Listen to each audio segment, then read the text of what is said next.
नमस्कार, स्वागत है आप सभी का भारत टीवी लाइव में। आपके साथ मैं हूं अंजलि त्यागी। आइए खबरों की शुरुआत करते हैं। केंद्रीय रक्षा मंत्री राजनाथ सिंह ने कहा है कि भारत अपनी सुरक्षा को लेकर हर तरीके से सतर्क और सजग है। उन्होंने आधुनिक हथियारों को लेकर कहा कि हमारी सेना इस पर काम कर रही है, लगातार टेस्टिंग की जा रही है। कई हथियार टेस्टिंग में सही पाए गए। जल्दी ऐसे आधुनिक उपकरण की टेस्टिंग पूरी होने के बाद सेना में शामिल किए जाएंगे। रक्षा मंत्री राजनाथ सिंह कल आगरा में आयोजित हो रहे शिक्षक सम्मेलन में भाग लेने के बाद राज्यसभा सांसद नवीन जैन के निवास पर पत्रकारों से वार्ता कर रहे थे। उन्होंने कहा कि तकनीकी के मामले में हमारे वैज्ञानिकों ने आश्चर्यजनक और करिश्माई काम किए हैं, जिससे भारत की साख वैश्विक पटल पर बढ़ी है। रक्षा मंत्री ने कहा कि नक्सलवाद को खत्म करने के लिए गृह मंत्री अमित शाह के नेतृत्व में प्रभावी कार्यवाही हो रही है।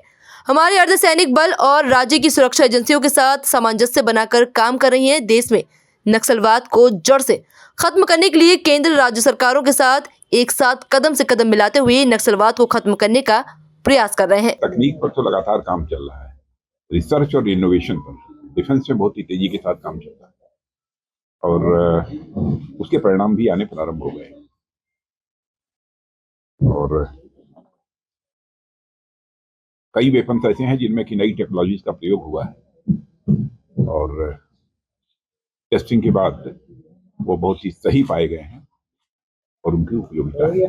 सर, अटल जी के बाद जिस पर देखा गया कोई परीक्षण नहीं हुआ, तो अटल जी के बाद अटल जी ने परीक्षण किया, बार बार परीक्षण नहीं होता है। पावर एक न्यूक्लियर पावर कंट्री बन गया है भारत। सर, चीन ब्रह्मपुत्र नदी पे बांध बना रहा है, क्या आपको लेकर तो कुछ है? नहीं, वैसे मैं इस संबंध में कुछ बोलूंगा नहीं, लेकिन इतना मानकर चलिए कि भारत अपनी सुरक्षा के प्रति पूरी हर तरीके से सजग है। सर, आपने भी डीआरडीओ का निरीक्षण किया था, तो सर क्या कुछ नया कुछ लेकर निरीक्षण नहीं किया था। हमारे डीआरडीओ में लगभग 8000 से अधिक वैज्ञानिक हैं। उसमें कुछ जो ऐसे वैज्ञानिक थे प्रमुख जो काफी सीनियर, उन लोगों के साथ हमारी बातचीत हुई थी। बहुत चीजें ऐसी हैं, बहुत ऐसी चीजें हमारे यहाँ जो डिस्क्लोज नहीं किया, लेकिन इतना मैं कह सकता हूं कि हमारे वैज्ञानिकों ने कुछ करिश्माई काम किया है। इससे मैं कह सकता हूं कि टेक्नोलॉजी के मामले में भारत अंतरराष्ट्रीय स्तर पर अपनी ताक तेजी से बना रहा है। हम फिर आपके यही होगा। दिल्ली में चुनाव की घोषणा हुई है, आज चुनाव की घोषणा हुई, क्या लग रहा है इस बार? अरे घोषणा हो गई, जीत जाएंगे।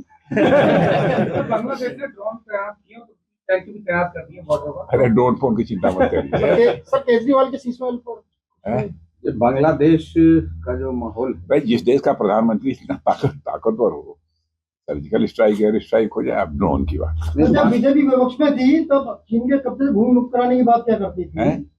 बीजेपी विपक्ष में थी, नहीं, बीजेपी बराबर संतुलित बात बोलती रही। चीन के कब्जे से भूमि मुक्त कराने के लिए नहीं, मैंने कहा ना, बराबर बैलेंस रही है, क्या बोलना चाहिए क्या नहीं बोलना चाहिए।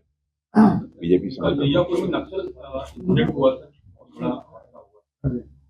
आज समझ में, वैसे गृह मंत्री अमित शाह जी के नेतृत्व में नक्सलवाद के विरुद्ध प्रभावी कार्रवाई हो रही है और सारी हमारी वहाँ की स्टेट गवर्नमेंट्स भी लगी हुई है और जिस प्रकार का कोऑर्डिनेशन स्टेट गवर्नमेंट और सेंट्रल गवर्नमेंट में होना चाहिए। सर, आप यूपी के सीएम रहे, आज अखिलेश यादव कह रहे हैं कि संबल में जो हिंसा हुई है वो बीजेपी ने वोटों की जो लूट की थी उसको छुपाने के लिए हिंसा की गई है, आप क्या कहेंगे इस पर?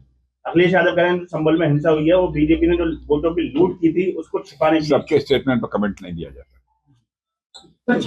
महाकुंभ के बारे में सर आप क्या कहेंगे? महाकुंभ का आयोजन जिस तरीके से योगी जी ने किया है, मैं समझता हूँ कि यहाँ के मुख्यमंत्री योगी जी बधाई के पात्र हैं।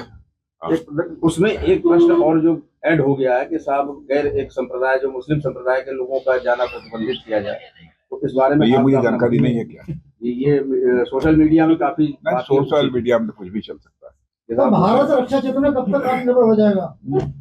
रक्षा क्षेत्र में भारत कब तक आत्मनिर्भर हो जाएगा? आत्मनिर्भर बन रहा है 2025। फिलहाल खबरों में बस इतना ही। बने रहिए भारत टीवी लाइव के साथ। नमस्कार।